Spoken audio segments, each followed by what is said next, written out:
Hi everyone, welcome to the Precious Years. This is Saida, and today I will be showing you guys our daily schedule for my girls. They are aged almost 7 and 6. Oh my god, time is flying. Okay. Yeah, they're 7 and 6, and I just wanted to share with you guys how their day pans out from the time they wake up till they go to sleep. They are homeschooled, so part of their schedule will be homeschooling activities that they do. If this interests you, please stay tuned, as well as there will be a printable. This is pretty simple, but if you guys wanted something to look at, I have a printable available in the description below.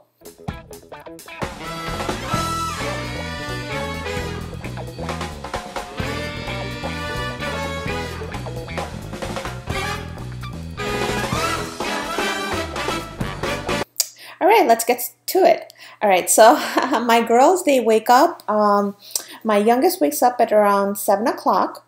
Then my two girls share a room. So the youngest tries to wake up the oldest, whereas my oldest would be able to sleep in a little longer or want to, but she gets woken up. They talk and play for a little bit, and then they get ready. By 8 o'clock, I want them to start getting ready, brush their teeth, hair, change clothes, wipe bathroom, and the wiping of the bathroom, I usually have to remind them, but I put it in there so that it becomes a habit for them. And then 8:30, they're eating breakfast, they clean up, and then vitamins. These are just, I put in there as a reminder for myself as well as for them, so I don't have to nag them about clean up, clean up, clean up after you eat breakfast. And they tend to make less mess when they know they have to clean up. So yeah, they do that. And then we get right to morning basket, and that starts our homeschool day, and that goes for between 30 minutes to 45 minutes. It depends really on the book we're reading, how involved they are, and it runs about that long. And then they have a snack break, and during that break I can kind of gather up anything I need to set them up for the rest of the learning time. Last year, my two girls, I was doing school with them, both of them together. And it was our first year that my youngest started doing like kind of more full-time homeschooling with us. Before that, it was just my oldest, and we had a little bit of issue because they both wanted my attention, and by the end of the day I would get just tired and I would get exhausted because I'm trying to navigate between the two of them. Because we started homeschooling early, my oldest is a little ahead. Her maturity level is still like it would be for a, like well into 6-year-old. Her maturity level and her wanting her mom to be there is the same. So this year what I did, and which has worked out really well for us, is that we separated the time where they do the core learning individually with me, because that was one of the reasons that we chose homeschooling, is that one-on-one interaction that I can give them. And I see with how my personality is, I think that works well for me to give them that one-on-one time. Otherwise, I just get overwhelmed by both of them asking questions at the same time. And so that has worked out really well for us this year. So what happens is during that time, my oldest does coding, typing, Lego, BusyBox. Sometimes I set up some hands-on activities. They have like Tinker Toy. And during that time, I give my undivided attention to my youngest, and we go through our learning binder. And that is another change that we've done from previous years, is we moved away from work boxes to a binder system. And I will do a separate video for that with the printable that I use for that on a separate video. But basically, and then we swap that. So for 1 hour, I sit with my youngest and I go through her core subjects, which is math, reading, vocab, spelling, geography, anything that they don't do together, that are separated in different levels. That's what we get done with. And my youngest requires the most patience from me. So that's why she's the first one that does the schooling with me, so that I have all my patience for her.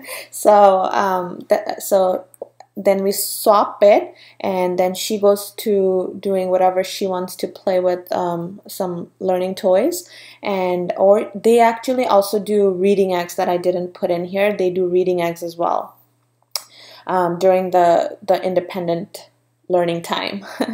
And then we just swap that. So at 12 o'clock we do lunch, and then they help me clean up, and I have it kind of written out here because they fight over who's going to help me, and sometimes it just becomes more work if they both try to help me because they both want to do everything. And so I just kind of separate that out a little bit, so each one can help me. And then they help me put away clothes or vacuum or any of that around 12:30, so they feel like they're helping with some of the chores. And then at 1 o'clock they go right into quiet time. Our Mondays and our Wednesday look the same, and our Tuesdays and our Thursdays look the same, because Tuesdays and Thursdays they have Taekwondo at 12 o'clock. So that day we don't do the morning basket at 9 o'clock, but we start our regular learning. And then we eat lunch at 11, and then we head to our Taekwondo class. And on Tuesdays, instead of the quiet time, they have afternoon basket that we do quickly, and then they have quiet time if we have time left over. And then around 2:30, Mondays we do Mondays, and Wednesdays we do science. On Tuesdays and Friday we do history, and then Thursday we do a craft. And now these kind of flip-flop depending on their interest. I have it written out here. We do 2 days of science and 2 days of history, but sometimes we might do 3 days of history. It depends on the topic and their interest level. Now 3 to 4 they do independent reading time, and that's actually when I read as well. So they all three of us read our own different books. That gives me a time to kind of set time to read as well. And they just like me being there. So either I answer if they need help with any words, I help them, and then I also am there reading, so they don't feel like I'm kind of monitoring them, but in a sense I am. But I'm there if they need the help, as well as I get in my reading time, because sometimes I don't get to it because, yeah, that's just how it is. It just gets pushed to the back burner and never gets done. So I put myself in that independent reading time as well. And then at 4 o'clock, either they can go on, we could either go into the pool, we could go to the park, but we could do all those fun things if they have caught up on their schoolwork. Now, if we didn't finish all of their schoolwork in that hour, then they should really be doing that in their quiet time.